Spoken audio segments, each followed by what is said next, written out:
Uy, sumunog na.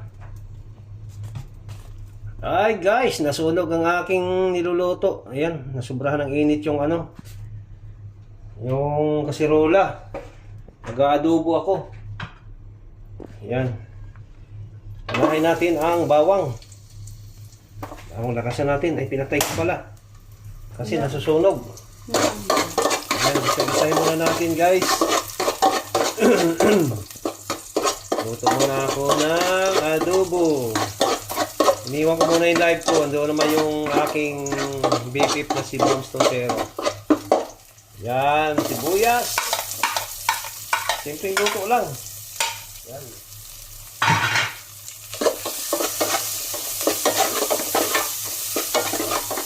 Mikos. Ay, lakas ang aking apoy. Hinaalang natin. Lagyan natin itong sili na 3 piraso. Ayan, para mahanghang konti. Yan guys. Lagay ko na itong manok. Ayan o. Itong manok, napakuluan ko na ito sa sibuya, ay sa suka, tuyo, saka nilagyan ko rin ng pamintang durog para mawala yung langsa niya. Ayan, masarap sa adobo pag adobohin mo muna sa tuyo o suka, tapos saka mo siya gisahin. Katulad nito, ginisa ko para masarap. Ayan, haluin lang natin guys para ma-absorb ng karning manok yung katas ng sibuyas at saka bawang at saka yung sili na inano ko. Ngayon, lagyan natin ulit ng pamintang durog. Yan, hindi na masyado marami kasi nilagyan ko na yan kanina. Tapos, lagyan ko nitong laurel na dahon. Ayan. Napakasimpleng luto lang to na adobo. Ngayon, halo-haluin natin para ma-absorb yung lasa niya. O, diba? O. Ganun ako pag nag-adobo ng manok, pakuluan ko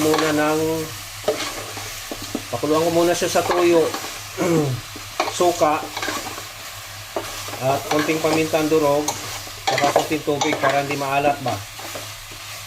Tapos pag ano na, patayin natin, lutuin natin uli, igisa katulad sa ginagawa ko. So ilagay ko na itong sabaw na pinag-anuhan ko. So ayan, lagay ko na yung sabaw. Nilakasan na natin konti ng apoy. Ngayon, titikman ko kung hindi ba siya maalat.